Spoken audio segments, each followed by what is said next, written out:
오늘 함께 보실 하나님의 말씀, 우리 구약 성경 다니엘서 1장 1절부터 9절까지 있는 말씀이 되겠습니다. 제가 앉은 성경은 1229페이지입니다. 다니엘서 1장 1절에서 9절에 있는 말씀 봉독합니다. 유다 왕 여호야김이 다스린 지 3년이 되는 해에 바벨론 왕 느부갓네살이 예루살렘에 이르러 성을 에워싸더니 주께서 유다 왕 여호야김과 하나님의 전 그릇 얼마를 그의 손에 넘기심에 그가 그것을 가지고 신할 땅 자기 신들의 신전에 가져다가 그 신들의 보물 창고에 두었더라. 왕이 환관장 아스부나스에게 말하여 이스라엘 자손 중에서 왕족과 귀족 몇 사람 곧 흠이 없고 용모가 아름다우며 모든 지혜를 통찰하며 지식에 통달하며 학문에 익숙하여 왕궁에 설 만한 소년을 데려오게 하였고 그들에게 갈대아 사람의 학문과 언어를 가르치게 하였고 또 왕이 지정하여 그들에게 왕의 음식과 그가 마시는 포도주에서 날마다 쓸 것을 주어 3년을 기르게 하였으니 그 후에 그들은 왕 앞에 서게 될 것이더라. 그들 가운데는 유다 자손 곧 다니엘과 하나냐와 미사엘과 아사랴가 있었더니 환관장이 그들의 이름을 고쳐 다니엘은 벨드사살이라 하고 하나냐는 사드락이라 하고 미사엘은 메삭이라 하고 아사랴는 아벳느고라 하였더라. 다니엘은 뜻을 정하여 왕의 음식과 그가 마시는 포도주로 자기를 더럽히지 아니하리라 하고 자기를 더럽히지 아니하도록 환관장에게 구하니 하나님이 다니엘로 하여금 환관장에게 은혜와 긍휼을 얻게 하신지라. 아멘. 아멘. 자, 오늘부터 우리 새로운 설교 시리즈가 시작이 됩니다. 우리 구약의 다니엘서를 함께 공부하겠는데요. 우리 전체적인 주제는 역경 속의 용감한 삶이다. 역경 속의 용감한 삶. 영어로는 courageous living in turbulent times. courageous living in turbulent times. 우리가 살고 있는 시대는 그야말로 여러 가지 역경, many kinds of adversity, 이런 것들이 상당히 많이 일어나고 있습니다. 그렇죠? 경제적인 어떠한 압박과 가정의 어떤 위기, 또 자연재해의 역경, 질병의 아픔, 또 전쟁과 싸움, 끊이지 않는 폭행과 끔찍한 사건들의 역경, 이런 것들이 우리의 마음을 상당히 아프게 합니다. 우리 지난주 금요일에도 여러분 뉴스를 통해서 들으셨겠지만 캘리포니아 산타모니카 그 지역에서 총사건이 다시 한번 일어나서 아마도 그 자기 아버지와 아마 어떤 형이라고 지금 추측을 하고 있는데 가정에서 집에서 불을 지르고 그 다음에 총을 가지고 학교 칼리지에 들어가서 산타모니카 칼리지에 들어가서 또 총을 쏴가지고서 여러 명의 아까운 생명을 또 빼앗아갔습니다. 뭐 이런 것들이 이제는 거의 almost every week, 거의 매일 일어나고 있는 것 같아요. 오늘 여러분께서 우리 설교 시리즈 우리 그 사진을 보시면 여러분 이런 사진들이 하나 나오는 것이 이게 보통 오래 걸리는 것이 아닙니다. 많은 기도와 이게 그 하는 가운데 우리 고정윤 집사님께서 이게 참 만들어내시는 건데 이번에 이 사진은요 실제로 1년 전에 뉴욕 도시를 중심으로 해서 찍은 사진이에요. This is a real picture. 보시면은 맨하탄이 있고요. 그 위에 구름이 있는데 완전히 그야말로 마지막이 가까워 꼭 주님께서 재림하시려고 하는 그러한 상황을 누가 포착해서 잘 찍은 사진이에요. 근데 저는 이 사진을 보면서 오늘날의 우리 시대가 이것이 아니냐. 그렇죠? 빛을 찾기로 원했지만 빛을 찾을 수가 없어요. 그냥 어둠뿐입니다. 고통뿐입니다. 많은 역경들을 당하게 되면서 우리 마음이 너무나 아프고 너무나 괴롭고 두려운 가운데 우리가 살아가고 있어요. 왜 이러한 일들이 끊임없이 일어나고 있느냐? 우리 성경을 좀 아시는 분은 그 답은 간단합니다. 우리가 마지막 때에 살고 있기 때문에, 우리 종말에 살고 있기 때문에. 사실 지금 오늘날 모든 일들이 일어나는 것은 예수님께서 2000년 전에 예언하신 말씀이 그대로 하나씩 이루어지고 있습니다. 우리 마태복음 24장 5절에서 8절에 있는 말씀 보면 예수님이 말씀하셨죠. 많은 사람이 내 이름으로 와서 이르되 나는 그리스도라 하여 많은 사람을 미혹하리라. 난리와 난리 소문을 듣겠으나 너희는 삼가 두려워하지 말라. 이런 일이 있어야 하되 아직 끝은 아니니라. 민족이 민족을 나라가 나라를 대적하여 일어나겠고 곳곳에 기근과 지진이 있으리니 이 모든 것은 재난의 시작입니다. 우연이 아니에요. 이것은 예수님께서 예언하셨고 지금 그런 것들이 그대로 성취되고 있다는 것입니다. 자, 우리 성경을 보게 되면 미래에 관한 the future things, 그렇죠? 미래에 관한 특별히 마지막 날에 관하여서 성경에 곳곳에 많이 나오고 있지만 그 중에 대표적인 책이 있죠. 미래에 대해서 가장 많은 예언의 말씀이 기록된 것이 어디 책입니까? 예? 요한계시록입니다. 근데 여러분 그 사실 아십니까? 요한계시록에 많은 나오는 그러한 예언의 말씀들은 사실 그 근거를 다니엘서에 두고 있다는 거예요. 다니엘서에 두고 있다는 것입니다. 자, 보통 우리는 다니엘 그러면은 무엇이 생각이 나요? 아니면 다니엘서, 우리 사자굴이 생각나고 또 뭐가 생각? 김상훈 집사 다니엘 하면은 야채?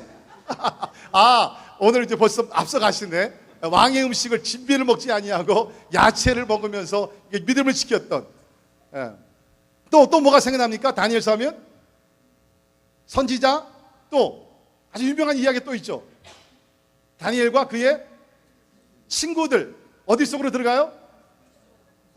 사자굴이 아니 거기도 풀무 속에 들어가서, 사자는 다니엘이고 풀무 속에 들어가게 돼가지고서 목숨을 걸고 내가 죽으면 죽으랴 들어갔지만 주님께서 이제 기적적으로 머리카락 하나 상하지 아니하고 주님께서 구속해 주십니다. 그런 exciting story. 우리 어린아이들의 one of the favorite books in the scripture Bible is the book of Daniel. 다니엘이 어린아이들 가장 즐겨 읽는 책 중에 하나가 바로 다니엘. 왜? 그런 아주 그냥 흥미로운 이야기들 있죠. 그러나 사실 우리가 이 성경을 보게 되면 거의 50% 이상은 사실은 그런 이야기도 있지만 미래에 관한 꿈에 대해서, 환상에 대해서 예언의 말씀들이 기록이 되어 있습니다. 그래서 우리는 이 다니엘을 배워야 돼요. 왜냐하면 우리는 지금 마지막 종말 중에 종말에 살고 있잖아요. 그러니까 이제는 여러분 우리가 뭐 나가서 성경에서 종말이 온다 그래, 그렇게 we don't have to do that. 믿는 사람이나 믿지 아니하는 사람들이나 종말이 왔다는 것을 다 느껴요. 그리고 믿어요. 보십시오. 오늘날 마지막 날에 관한 책들이 얼마나 많이 나오고 있습니까? 마지막 날을 주제로 해가지고 만들어지는 영화들이 얼마나 많이 나오고 있어요. 왜? 이제는 믿는 사람이나 믿지 아니하는 사람들이 마지막 때가 가까이 온 것을 알기 때문에. 그래서 우리는 오늘부터 다니엘서를 같이 공부하려고 합니다. 가능하면 이번 여름에는 휴가도 가지 마시고 그냥 다니엘서 와서 배우세요. 마지막 때를 잘 준비하게 될 줄을 믿습니다. 아멘. 두 번째, 왜 우리가 다니엘서를 공부해야 되냐? 미래에 관한 것들이 기록될 뿐만 아니라 다니엘이 살았던 시대와 우리가 지금 살고 있는 시대가 굉장히 비슷해요. 우리가 지금 살고 있는 시대는 아까 말씀드린 상당히 어떠한 그 역경 속에 many adversities 뿐만 아니라 어떠한 그 과도기 속에서 완전히 시대가 자꾸 바뀌어가게 되면서 정치나 경제나 모든 면에서 모든 것이 이렇게 안전성이 없이 자꾸 변화가 되는 그런 가운데서 우리가 불안감 가운데 우리가 살고 있어요. 뿐만 아니라 다니엘과 또 우리가 살고 있는 시대를 보게 되면 이제는 미국도 하나님 중심 기독교 국가가 아니에요. 이제는 그야말로 이도교 사회 속에서 pagan culture, 그렇죠? 이교도의 어떤 문화 속에서 우리가 살아가고 있습니다. 제가 이제 미국 온 지 40년이 벌써 됐는데요. 40년 전만 하더라도 나름대로 미국이 기독교 국가다, 어떤 자부심을 가질 수 있었어요. 주일날 대부분의 가게들이 문을 닫았고 학교에서도 이렇게 기독교의 원리를 따라서 가르치고 이렇게 모든 일을 하고. 그러나 이제는 그렇게 못하잖아요. 이제는 졸업식 때도 졸업식에서 누가 감히 나가서 기도 못해요. 기도를 하더라도 맨 마지막에 가서 예수 그리스도의 이름으로 기도합니다, 못해요. 기도를 하더라도 pray in the name of Almighty, 전능자의 이름으로 기도합니다. 그 전능자는 알라가 될 수 있고 여호와 하나님이 될 수 있고 부다가 될 수 있고 모든 신이 다 될 수 있어요. 우리가 지금 살고 있는 이 시대가, 이 나라가 그야말로 이교도 시대, 이교도 문화 속에서 우리가 살아가고 있어요. 그런데 이 다니엘을 보게 되면 유니크한 포인트 중에 하나가 뭡니까? 다니엘이 생활하게 되는데 한 16살쯤에 바벨론으로 포로로 끌려가게 됩니다. 그리고 나서는 사실 다니엘은 다시 예루살렘으로 돌아오지 아니하고 이교도 나라, 이방 나라에서 평생을 지내게 돼요. 다시 말해서 유대인들이 가지고 있던 어떤 유대교의 어떤 유일하신 하나님을 믿는 그런 환경 속에서 살고 생활하는 것이 아니라 이방의 신들이 많이 있는 우상 숭배를 많이 하는 그러한 세속적이고 그야말로 악한 것들이 우글우글한 그러한 사회에서, 문화 속에서 살면서, 그러나 놀라운 것은 믿음을 타협하지 아니하고 자기 양심을 타협하지 아니하고 하나님을 부인하지 않고 굳건히 서서 그야말로 용감한 삶을 살아가게 됩니다. 여러분, 지금 우리는 그런 사회에 살고 있어요. 여러분, 오늘날 점점 하나님을 확실하게 믿고 예수 그리스도를 나의 구세주와 주로 섬기고 하나님의 말씀을 나의 삶의 최고의 원리 원칙으로 받아들이며 예수 그리스도의 제자가 되어서 신실하게 세상과 타협하지 아니하고 변화된 삶을 살아가는 사람들 숫자는 소수입니다. 마이너리티예요. 점점 그 숫자는 줄어들고 있어요. 이제 우리가 다니엘서를 공부하면서 어떻게 다수가 하나님을 부인하고 다수가 그야말로 우상을 숭배하고 다수가 타협하는 그러한 사회에서 우리가 시대에 살고 있는데 어떻게 하면 우리가 그러한 마이너리티지만 소수지만 우리가 주눅들지 아니하고 약해지지 않고 타협하지 아니하고 굳건한 믿음을 가지고 세상에 나가서 예수께서 말씀하신 대로 세상의 소금과 빛이 될 수 있겠는가. 우리 그러한 삶을 우리 배울 수 있기를 바랍니다. 그런 면에서 다니엘서는 우리에게 굉장히 렐레벤트한 우리가 적용할 수 있는 우리가 필요로 하는 그런 말씀이라고 생각이 됩니다. 세 번째 왜 우리가 다니엘서를 공부하려고 그러냐 하면 다니엘의 하나님은 오늘날 우리의 하나님이 되시기 때문입니다. 한번 따라 합시다. 다니엘의 하나님은 나의 하나님이 되십니다. 풀무 속에서 건지신 하나님, 사자굴 속에서 건지신 하나님, 또 다니엘에게 꿈과 이상을 보여주신 하나님, 여러 가지 그러한 그 과도기와 어떤 역경 속에서도 믿음을 잃지 않고 신실하게 하나님 붙들고 살 수 있도록 은혜를 주신 다니엘의 하나님은 오늘 우리 21세기에서 그야말로 안팎으로 우리가 사방으로 영적으로 도전을 많이 받고 있지만 다니엘을 보호하신 하나님께서 우리를 보호하실 줄을 믿습니다. 사실 다니엘서의 전체적인 주제를 우리 하나로 잡는다 그러면요, 하나님의 통치하심입니다. 하나님의 통치하심입니다. 우리 다니엘서를 보게 되면 시대적으로 볼 때에 그야말로 역동기였어요. 그러니까 우리가 아는 대로 아수르 제국이 넘어가게 되고 바벨론 제국이 일어나게 되고 얼마 동안 바벨론 제국이 흥황하다가 그 다음에는 어떻게 됩니까? 또 다른 메대 왕국이 올라오게 되고 메대 왕국을 이어가지고서 페르시아 왕국이 또 올라오게 되고 그러면서 정치적으로 볼 때 굉장히 이렇게 변화가 많이 일어나는 그러한 시대였어요. 그렇지만 나라는 변하고 나라의 지도자들은 변했지만 변하지 않는 분이 계셨는데 그분이 여호와 하나님이 변하지 않는다. 그 가운데 많은 역경 속에서도 변하지 아니하고 하나님의 사람을 지켜주시고 뿐만 아니라 인류 역사를 통치하신 분이 바로 여호와 하나님이시라는 거예요. 우리 하나님은 아수르를 다스렸어요. 바벨론을 다스렸어요. 하나님은 메대 나라를 다스렸어요. 하나님은 그 후에 나타나는 로마 제국도 다스렸습니다. 그 하나님은 오늘도 미국이란 나라를 통치하고 계시고요. 저 슈퍼파워로 지금 올라오고 있는 중국도 하나님이 통치하고 계시고 그 많은 인구가 있는 인디아도 통치하시고 남한과 북한과 시리아와 모든 나라를 하나님께서 통치하고 계십니다. 분명히 우리가 알아야 되는 거예요. 그러니까 모든 것이 하나님의 통치권 가운데서 일어나신다. 그런데 감사하게도 이러한 사건들과 여러 가지 역사들이 많이 일어나지만 하나님은 하나님을 믿는 사람들에게 은총을 베푸셔서 용기를 잃지 아니하고 강하고 담대하게 또 평강 가운데 살게 하신다는 것입니다. 그것이 이번 다니엘서 전체의 요절이에요. 다니엘 10장 19절을 요절로 잡았는데 거기 보시면 같이 한번 읽겠습니다. 여러 가지 막 그 일들이 많이 일어나는 가운데서 하나님께서 하나님의 사자를 보내서 다니엘에게 주신 말씀 같이 읽도록 합시다. 시작. 이르되 큰 은총을 받은 사람이여 두려워하지 말라. 평안하라. 강건하라. 그가 이같이 내게 말하매 내가 곧 힘이 나서 이르되 내 주께서 나를 강건하게 하셨사오니 말씀하옵소서. 아멘. 혹시 여러분들 가운데 경제적인 압박 때문에 또 여러 가지 위기를 당하면서 또 미래에 대한 두려움 가운데 혹시 마음에 평강이 없으신 분들 이 다니엘서를 함께 우리 공부하는 나가는데 하나님께서 다니엘에게 주셨던 그 음성을 들을 수 있기를 바랍니다. 두려워하지 말라. 평안하라. 강건하라.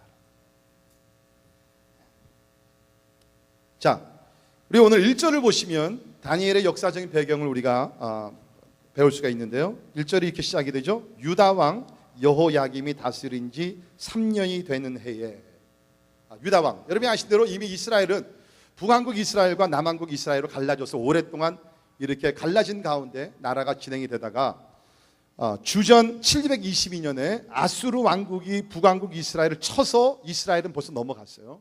그 다음에 남왕국 유다가 살고 살아남았다가 이제는 바벨론 왕국이 와가지고서 치게 됩니다. 그때에 유다 왕국의 마지막 두 번째, second to the last, 그 왕의 이름이 뭐였냐면은 여기 나오는 여호야김이라는 왕입니다. 여호야김. 근데 이 왕은 역시 그 전에 있었던 선임 왕들과 같이 굉장히 악한 왕이었어요.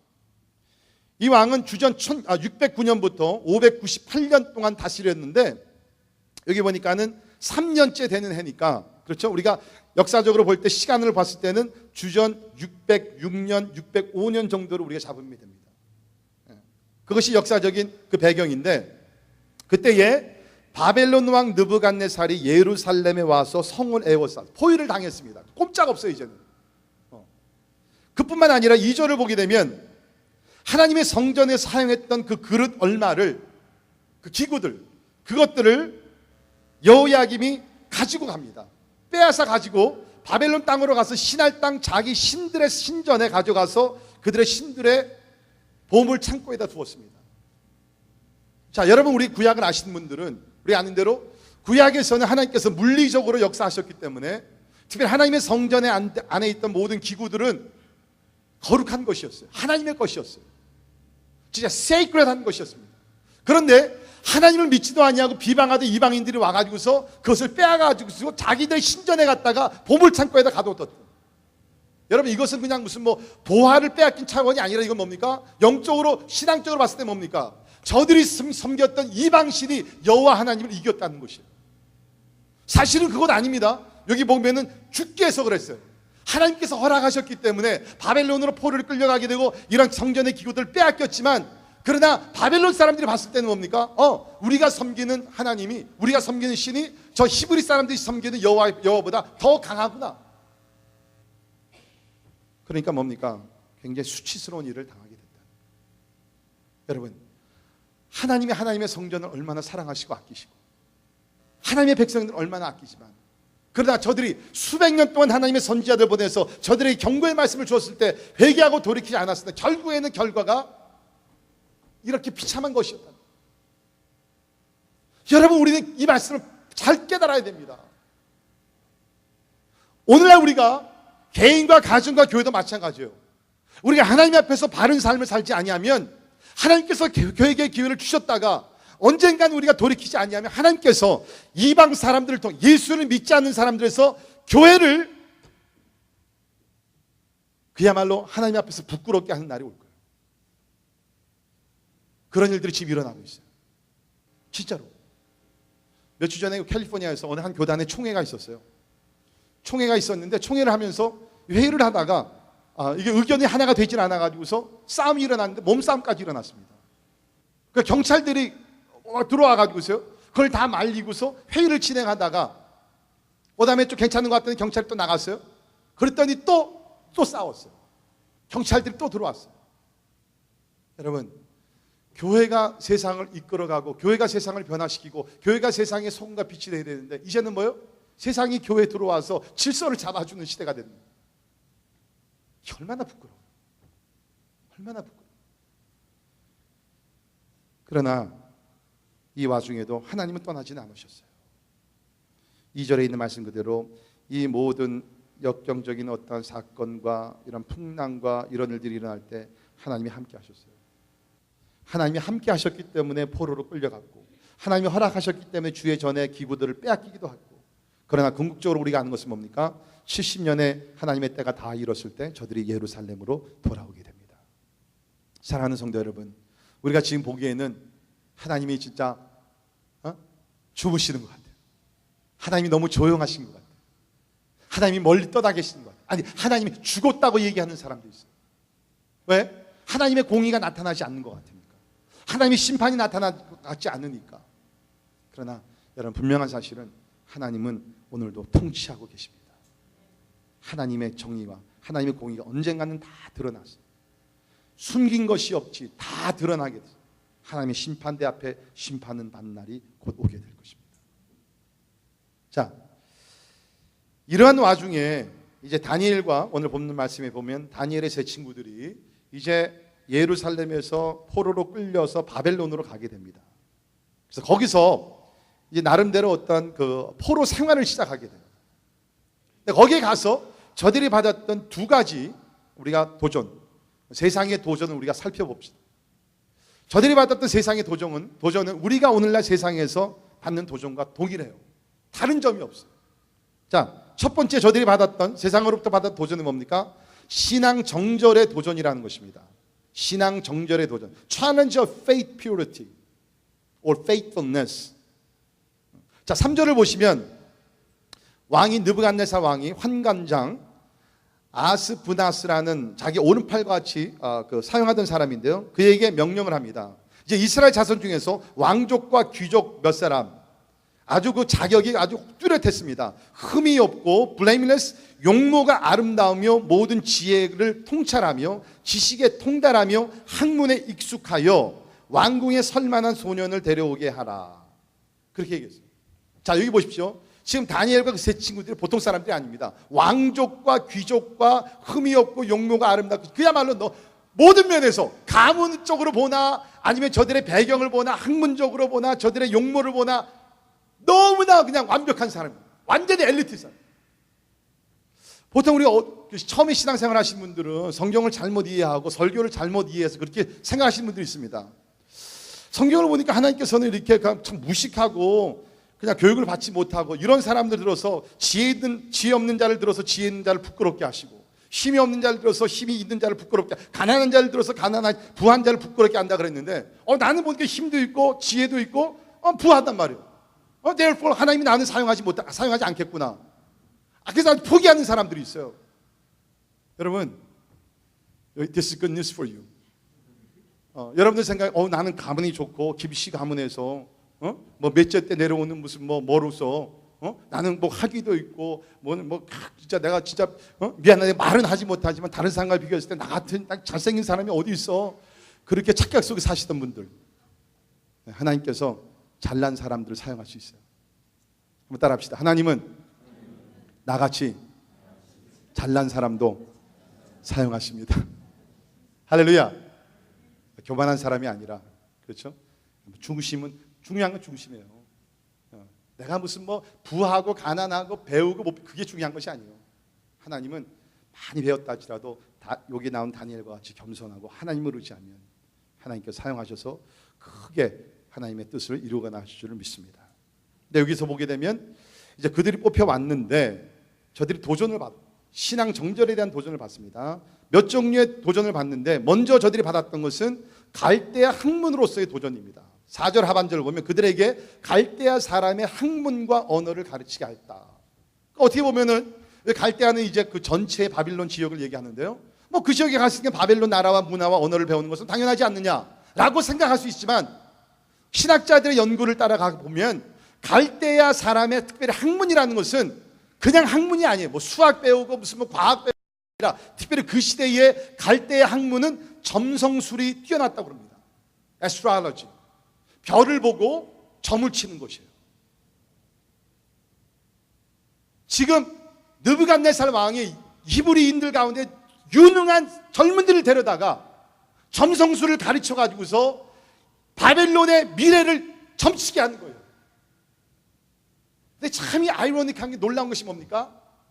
할 수 없이 그러한 교육을 받을 수밖에 없지만 결국에는 다니엘은 어떻게 돼요? 별을 보고 점치는 사람이 되는 것이 아니라 뭐며 하나님의 예언의 말씀이 임하게 되면서 하나님께 주시는 꿈과 환상과 이상을 보게 됩니다. 할렐루야. 여러분, 우리 성도들은 바로 그런 삶을 살아야 된다는 것이에요. 하나님이 주시는 그런 계시와 하나님이 주시는 그런 말씀과 예언의 말씀을 가지고 우리는 살아가야 된다는 거예요. 그런데 우선적으로는 뭡니까? 그들이 이러한 도전을 받는 것이에요. 제가 설교를 하면서 묵상을 해보니까 이것 역시 오늘날 우리 사회, 우리 시대에서 똑같이 일어나고 있습니다. 무엇이냐면 대부분이 우리 신앙 정절에 대한 도전은요, 어디서부터 시작되면 학문계에서 시작이 됩니다. 학문계에서 과학을 연구하는 과학자들이 하나님의 창조에 대해서 도전을 하기 시작합니다. 철학을 공부하는 사람들이, 철학자들이 하나님의 존재 자체에 대해서 부인합니다. 신신학을 공부하는 신학자들이 하나님의 말씀에 대해서 도전을 해서 하나님의 말씀이 더 이상 하나님의 말씀이 아니다 라고 도전을 합니다. 신앙의 도전이 대부분에 보게 되면 학문계에서부터 시작입니다. 그 사람들이 책을 쓰게 되고 책을 읽은 성도들이 믿음이 흔들리게 되고 타협을 하게 돼요. 여러분, 지금 우리는 정신을 바짝 차려서 신앙생활을 하지 않으면 진짜 우리의 믿음이 어떻게 될지 몰라요. 더욱이 나가서 잘하고 있는 우리 자녀들을 말씀으로 우리가 신앙으로 잘 교육시키지 않으면 나중에 여러분 후회한 날이 올지도 몰라요. 진짜로. 제가 시카고 있을 때 뉴저지에서 똑똑한 여학생 하나가 시카고 대학에 왔어요.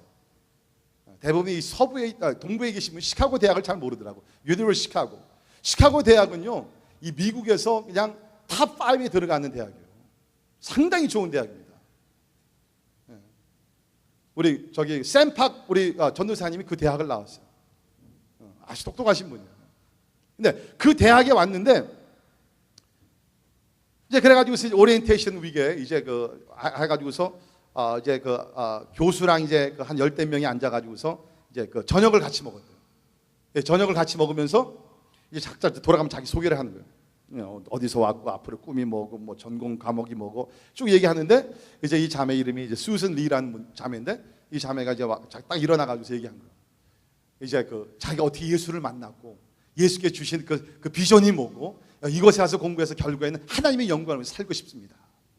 딱 그랬더니요, 그 앉아있던 교수가 박수를 치고 격려한 것이 아니라 비난의 웃음을 미치면서 네가 그렇게 지금 얘기하지만 2년 후에 우리 다시 앉아서 얘기해보자.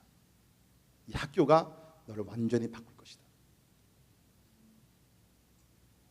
그렇게 얘기한 거예요.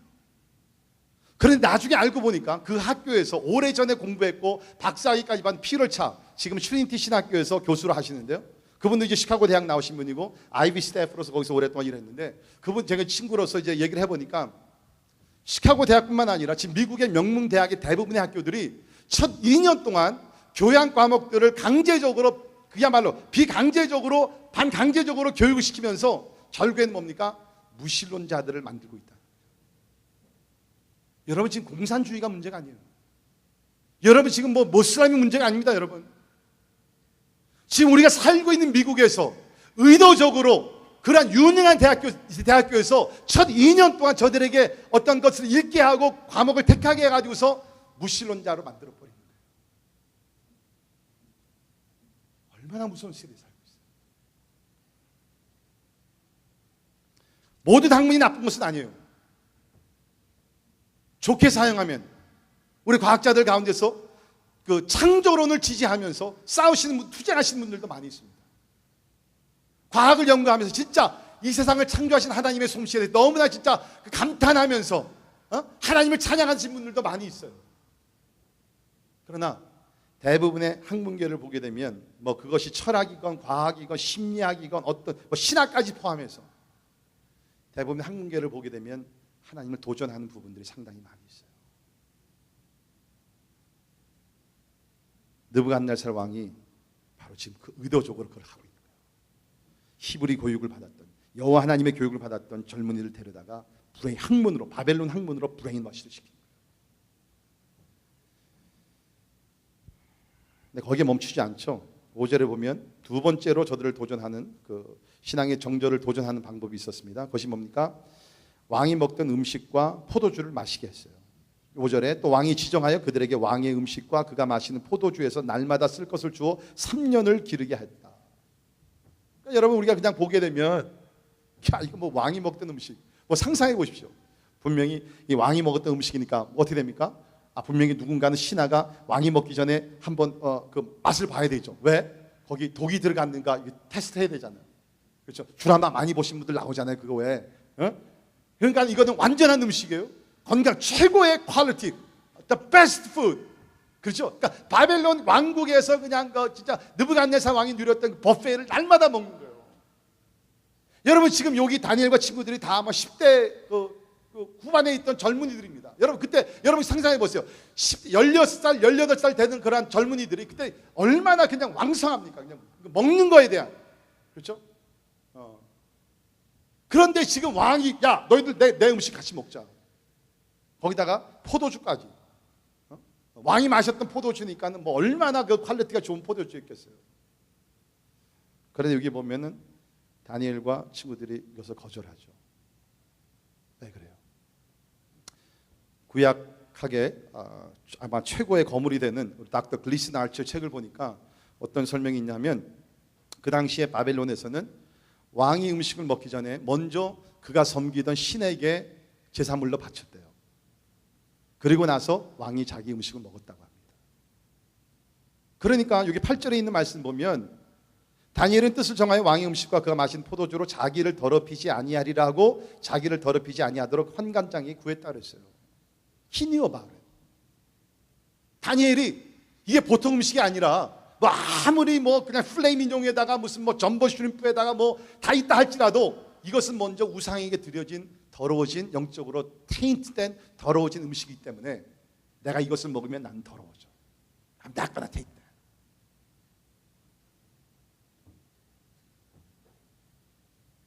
이것 역시 오늘날 우리 사회에서 흔히 일어나고 있는 일이에요. 우리 특별히 믿지 않는 사람들과 우리 남자분들, 그러한 우리 도전을 많이 받죠. 술자석에 가가지고서 다들 술을 한 잔씩 해요. 술을 권합니다. 자네도 한 잔 마셔. 교회 성경에 무슨 술 마시지 말라 그랬냐. 딱 한 잔만 해. 분위기 깨지 말고 한 잔만 해. 그때부터 이제 마음이 이제 막 흔들리기 시작해요. 이게 마실까 말까. 주변을 봅니다. 혹시 목사님 여기 안 계신가? 보면은 아무도 없는 것 같아요. 그래, 그냥 한잔 하지. 여러분, 대부분의 믿는 사람들이 그렇게 믿지 않는 사람들과 술자리에서 한잔 하는 것은요, 그러니까 이렇게 해가지고 좋은 관계를 맺으면 전도할 수 있지 않겠느냐. 여러분, 제가 30년 목회하면서 술을 같이 마셔서 전도했다는 사람 한 사람도 못 만났습니다. Not a single person. 여러분이 그걸 아셔야 돼요. 저희가 뭔지를 알아야 된다는 거예요. 대부분의 믿지 않는 사람들이 우리에게 술을 권하고 그런 것을 권할 때는 뭡니까? 한번 보자는 거예요. Let me test your faith. 네가 교회 집사라 그러는데, 네가 교회 장로라 그러는데, 아니 네가 교회 목사라 그러는데, Let me see. 이런 프레셔를 이길 수 있는지 은근히 도전하는 거예요. 그걸 아셔야 된다는 거예요. 그래서 만약에 여러분께서 저들의 기분을 흥겁게 해주고 무슨 저거 하기 위해서 한 잔 마시잖아요. 그러면 야, 너 진짜 대단하다. 네 믿는 하나님 나도 한번 믿어봐야겠다. 그럴 것 같아요? 아니에요. 집으로 돌아가면서 뭐라고 그럴 줄 알아요? 죄송합니다. 그 새끼 이거 날라리네. 비웃어요. 진짜요. 그러니까 우리는 세상이 우리에게 어떤 것을 이렇게 도전할 때, 유혹할 때 그 깔린 저희가 뭔지 분명히 알고 영적인 통찰력을 가지고 나가기를 주의 이름으로 축원합니다. 자, 그런데 더 큰 도전이 있었어요.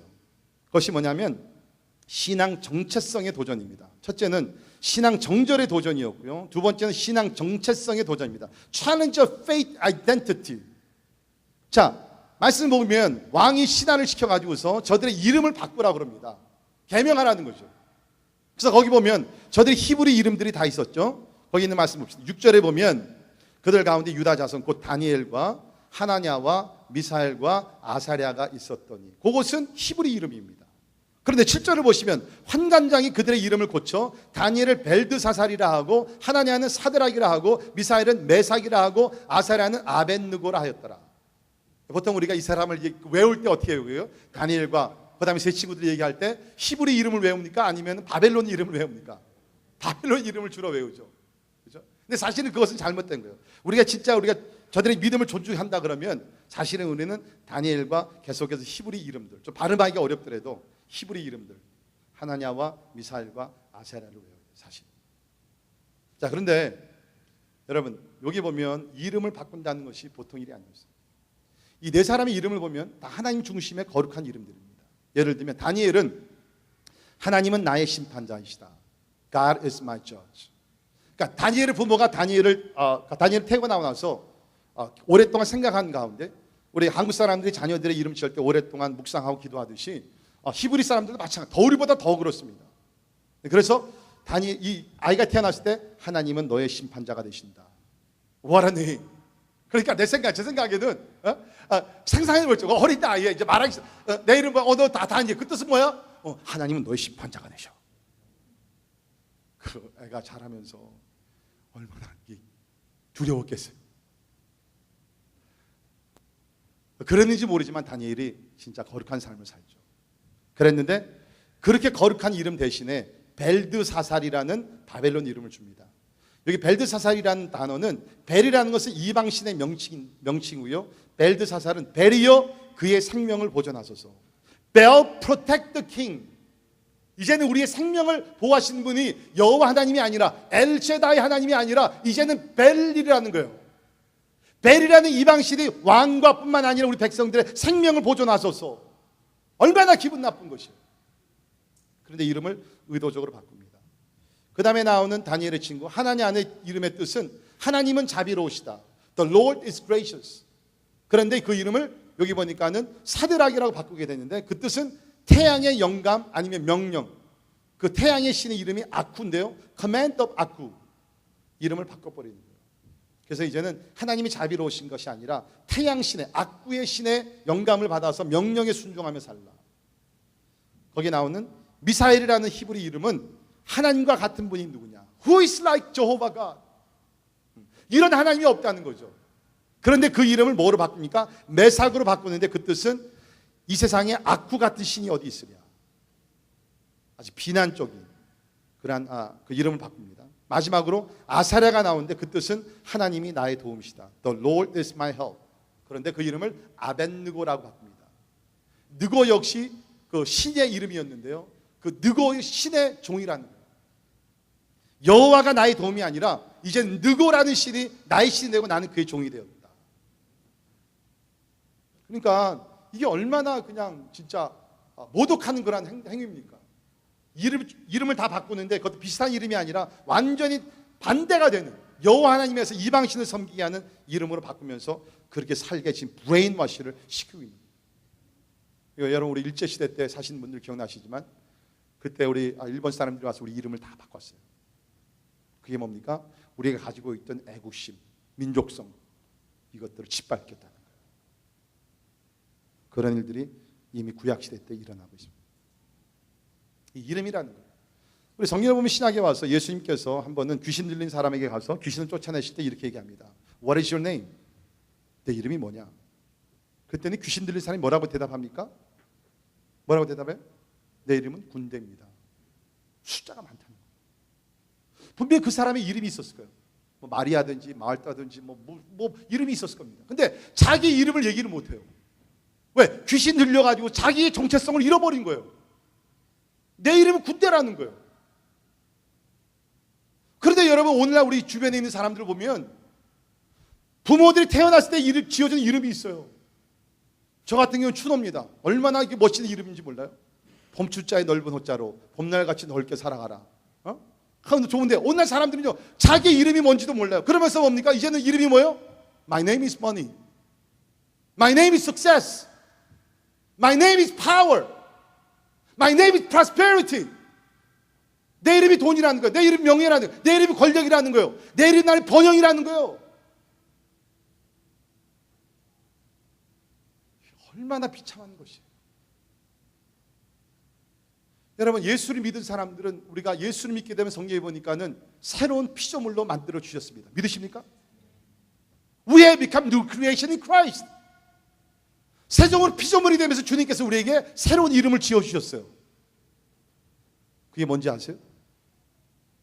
그리스도인이라는 거예요. 그리스도인, Christian. 뜻은 뭡니까? 그리스도에게 속한 자. You belong to Christ.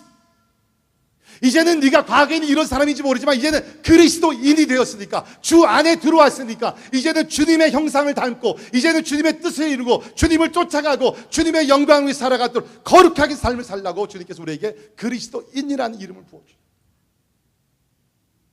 그런데 우리는 주님께서 우리에게 새로운 이름을 주셨는데도 불구하고 계속 우리는 세상의 이름을 가지고 자꾸 살려고 그래요. 여러분의 이름이 뭐예요? What is your name? 여러분의 이름답게 살아가고 계십니까? 다니엘서를 보면 참 우리가 은혜 받는 부분들이 많이 있는데 이렇게 그냥 강제적으로 이름을 바꿔요. 그건 어떻게 할 수가 없어요. 그런데 다니엘서를 쭉 공부해 보면 놀라운 사실 하나를 발견하는데 그것이 뭐냐면 다니엘은 자기를 소개할 때마다 단 한 번이라도 자기가 벨사살이라고 얘기를 안 합니다. 자기를 소개할 때마다 I, Daniel, 나 다니엘. 그렇게 소개. 예를 들면 다니엘서 8장 1절을 보면 나 다니엘에게 처음에 나타난 환상 후 그런 얘기가 나오죠. 8장 15절에도 나 다니엘이 보니 환상을. 9장 2절도 보면 곧 통치 원년의 나 다니엘이. 나 다니엘. 그렇죠? 느부갓네살 왕이 나를 브레인워시기 시키기 위해서 나에게 그 이방신의 어떤 이름을 주어줬지만 벨드사살이라는 이름을 주지. I'm not 벨드사살. I am Daniel. 너희들이 무슨 짓을 다 한다 할지라도 one thing that I want you to know. My name will never change. I the Daniel. 하나님이 나의 심판자 되시고 난 하나님의 심판자 앞에서 난 거룩한 삶을 살겠다. 오늘날 사람들이요 성공이라는 이름 아래 또 자기의 이미지를 바꾸기 위해서 자기 이름들을 바꿔요. 실제적으로 이름 바꾸는 사람도 있습니다. 우리 미국에 보면 특별히 그 운동선수들 가운데 이름 바꾸는 사람들 있죠. 그 누굽니까? 고집사님 그 뭐죠? 싱꼬 오초? 예? 싱꼬 오초. 풋볼 선수 중에 무슨 뭐 존슨인가? 오초 싱꼬. 예, 그 이름을 그 스페니쉬로 오초 싱꼬면은 85. 뭐 집사님도 뭐 아시는 것 같이도 있겠죠, 아시네. 또 최근에 또 뭐 다시 바꿨다는 것 같은데. 예, 그런가 하면 또 여러분 우리 그 NBA 선수 중에 란 알테시라는 농구 선수가 있습니다. 지금 현재 레이커 선수 하고 있는데 이 선수는요 아주 그 싸움으로 악명이 높은 선수입니다. 막 그냥 관객들이 많이 야유를 하면 막 가가지고 막 좁혀는 선수예요. 그런데 이 선수가 2년 전에 자기 이름을 바꿨는데 뭐라고 이름을 바꿨냐면은 메타 월드 피스. 메타 월드 피스. 메타라는 뜻은 friendship, 무슨 love and kindness라는 뜻이고요. 그 다음에 성을 last name을 world peace, 세계 평화로 바꿨어요. 웃기는 거죠. 진짜 꼴값 하고 있어요. 저는요 우리 그 1.5세 2세들 가운데도 한국 성이 부끄러워서 미국 성으로 바꾸는 사람을 봤어요. 뭐 결혼해서 바꾸는 게 아니라 한국 성이 자기 성공의 길에 방해가 되기 때문에 변호사를 써서 자기 이름을 바꿨어요. 제가 버지니아에 있을 때 존 초이라고 있었는데 이 친구가 하루 오더니 저한테 그럴 때 목사님 I'm no longer John Choi. What's your name then? My name is John Carlisle. last name을 초인데 카롤라일로 바꿨어요. 물어봤어요. 왜 바꿨니? 목사님 제가 이렇게 잡 애플리케이션 집어넣게 되면 내 이름이 초이면은 내가 아시아인 줄 알니까 이 사람들이 아야 보지도 않는다. 그래서 그냥 카롤라일로 바꿨다는 거예요. 그래서 그랬어요. 꼴값하네. 여러분, 우리가 이름을 바꾸지 않지는 모르지만 우리 오늘날 그리스도인들 가운데 그리스도인이라는 이름이 부끄러워서 이 이름을 바꿔서 다른 이름 사람은 같이 살아가는 사람들이 있다. 그런데 특별히 다니엘을 보면 throughout his career, throughout his life 자기는 다니엘, 여호와가 나의 심판자 되신다. 그 하나님 앞에서 깨끗한 삶을 삽니다. 자, 그럼 결론 내리면서 어떻게 그러면 다니엘이 나이 16살밖에 되지 않는데 생각해 보세요. 16살인데 어떻게 이렇게 진짜 굳건한 믿음을 가질 수 있었느냐. 여기 보면 첫 번째 다니엘의 위대한 결단력입니다. 8절 다니엘은 뜻을 정하여 결단했다는 뜻을 정했다는 것입니다. 뜻을 정하여 왕의 음식과 그가 마시는 포도주로 자기를 더럽히지 아니라 하고 자기를 더럽히지 아니하도록 환관장에게 구했다는 것입니다. 뜻을 정했다는 거예요. 마음의 확고한 목적을 정했다는 것입니다. 나이 16살. 그러니까 저는 이 말씀을 묵상하면서 성경 설명이 안 나와 있지만 참 다니엘의 부모가 대단하다. 16살밖에 되지 않았는데 바로 이렇게 굳건한 믿음을 가지고 살아갈 수 있는 것, 이거 얼마나 놀라운 거예요. 다시 부탁드립니다. 제가 5월 달에 가정의 달 맞이해서 설교를 드리면서 자주 드렸던 말씀이 있는데 플리즈 여러분께서 자녀들의 신앙 교육을 다른 사람에게 맡기지 마세요.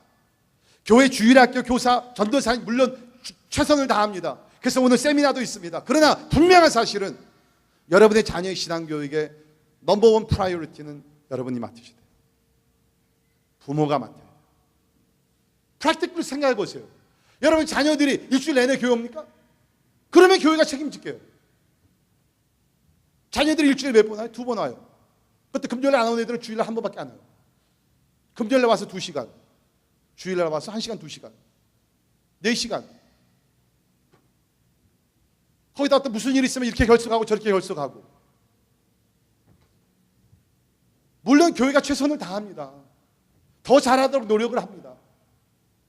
그러나 분명한 사실은 가정에서 부모들이 우선적으로 책임지고 자녀들의 신앙 교육을 시키지 않으면 이 험난한 세상에서 우리 자녀들이 믿음 지킬 수 있는 방법은 없어요.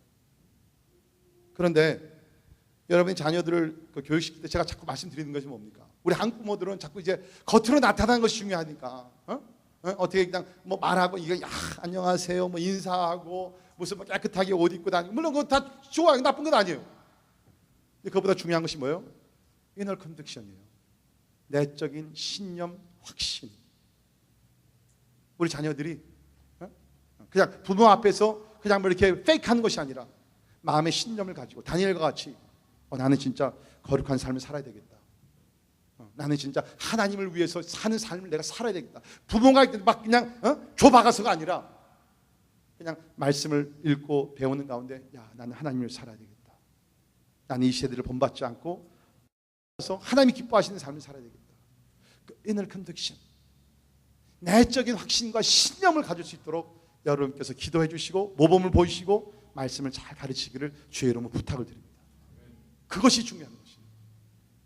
내적인 신념을 갖는 거죠. 그러니까 다니엘이 그랬어요. 내적인 신념을 가졌다는 것이에요. 그래서 위대한 결단력을 가지고 내적인 신념이 있으면요 외부에서 받는 프레셔를 충분히 이길 수가 있어요. 그래서 내 마음속에 when you do not have inner conviction and then outer pressure comes upon you, there's no way to fight against it. 그런데 내적인 신념이 강하면은 아무리 외쪽에서 막 죽음으로 핍박을 하고 위협을 한다 할지라도 내적 신념이 강한 사람들은 이길 수 있어요. 우리 어른들도 마찬가지예요. 왜 우리가 타협해요? 그 분야에서 내가 마음에 신념이 없어요. inner conviction이 약해요. 뭐 이럴 수도 있고 저럴 수도 있겠지. 아까 우리 술에 대해서 얘기했지만 뭐 한잔 할 수 있지. 그런 마음의 태도를 가지면 자꾸 넘어가는 거예요. 그러나 다니엘과 같이 나는 내 몸이 이제는 하나님의 거룩한 성전이 되었으니까 내가 최선을 다해서 어떤 더러운 것들도 내 몸속에 들어오지 못하도록 내가 막으리라. inner conviction이에요. 그런데 여기 보니까 결단력 못지않게 우리가 배워야 되는 것이 있습니다. 그것이 뭐냐면 다니엘의 겸허함과 지혜입니다. 뭐 교만하지 않았어요. 다시 말해서 마음의 컨빅션이 있으니까 그냥 왕에게 야 왕! 네가 아무리 그래봐 내가 너를 따를 줄 알아? 나는 못해! 그렇게 하질 않았어요. 여기 있는 말씀 보면 아주 지혜로 겸허하게 나가게 됩니다. 그래서 12절에 있는 말씀 보면 그 환관장에게 나가서 청하오니 I plead to you. 내가 부탁이 있습니다.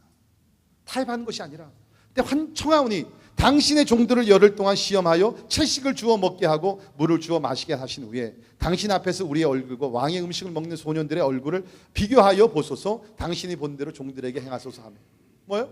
이제 겸허하게. 왜? 높은 사람이니까 아무리 하나님 믿지 않더라도 권세자니까 아주 겸허하게 가서 청하오니 I will request you. 그러니까 대부분이 우리는요 어떤 경우에는 우리가 나누려는 메시지가 좋아요. 의도가 좋아요. 그런데 그 방법에서 우리가 감정 컨트롤을 잘 못해가지고서 아무리 그 내용이 좋다 할지라도 그 전달하는 그 방법이 잘못됐기 때문에 사람들의 마음을 감정을 이렇게 건드려 가지고서 굉장히 그 좋은 메시지가 전달이 안 되는 경우들이 있어요. 그러니까 하나님께서 우리에게 주신 그런 이너 컨빅션을 우리가 가지고 나갈 때 겸허한 자세를 가지고 지혜롭게 우리가 나가야 된다. 자, 그러니까 자 보세요. 하나님께서 어떻게 하십니까? 9절에 있는 말씀 보시면 하나님이 다니엘로 하여금 환관장에게 은혜와 긍휼을 얻게 하신지라. 보세요. 다니엘이 8절에서 결단을 내립니다. 나는 내 몸을 더럽게 하지 아니하리라. 결단을 내리니까 하나님께서 뭡니까? 개입하셔가지고서 환관장에게 은혜와 긍휼을 얻게 하셔. 그래서 아까 우리 집사님 얘기하신 대로 우리는 열흘 동안 야채만 먹겠습니다. 하나님께서 도우셨어요. 환관장이 오케이 한번 해보자. 그래서 열흘 동안 테스트합니다. 열흘 후에 왕의 음식을 먹은 사람과 먹지 않은 사람들과 이렇게 비교를 해보니까 오히려 다니엘과 세 친구들 얼굴이 막 윤이 나고 빛나고 더 건강해요. 그러니까 황관장이 오케이, 그럼 너희들 앞으로 이제 먹지 마. 내가 비밀로 해줄게. You guys are okay. 3년 동안 왕의 진미와 와인을 마시지 않습니다. 더욱더 나가서 막 신나는 얘기들이 나오는 거예요. 17절에 보세요. 3년 훈련을 받으면서 하나님이 이 네 소년에게 학문을 주시고 모든 서적을 깨닫게 하시고 지혜를 주셨으니 다니엘은 모든 환상과 꿈을 깨달아 알더라. 마음의 뜻을 정하니까 하나님께서 도와주시는 거예요. 더욱이 20절 보세요. 왕이 그들에게 묻는 중에 그 지혜와 총명이 온 나라 박수와 술객보다 10배나 나은 줄 아니라. 할렐루야. 하나님 앞에서 결단하십시오. 내가 탈바지하냐고 하나님을 믿으며 신실하게 나가겠습니다. 한번 결단 내려보세요. 거짓말하지 아니하고 죄를 범하지 아니하고 내가 정절을 지키면서 하나님 앞에서 내가 나가겠습니다. 하나님께서 그 하나님이 죽은 하나님이 아니라 그러면 God will help you. 하나님이 도와주세요. 잠시 고통이 있을 줄은 몰라요. 잠시 손해가 있을 줄은 몰라요. 그러나 궁극적으로 나선 하나님께서 10배 이상의 축복을 주실 줄 믿습니다. 더 놀라운 것은 21절에 보면 다니엘은 고레스 왕 원년까지 있으니라.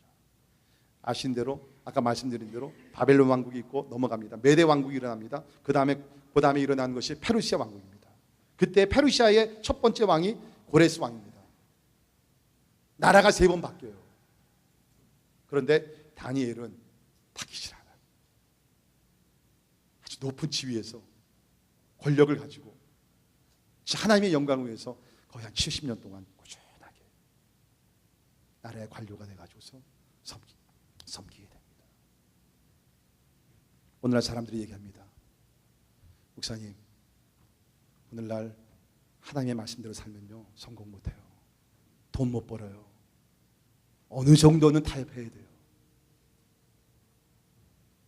아니에요. 통치자 하나님 살아계셔요. 언제 우리 믿음을 시험하시고 믿음의 시험을 통과하면 하나님께서 10배 이상의 축복을 채워주실 줄 믿습니다. 기도하겠습니다.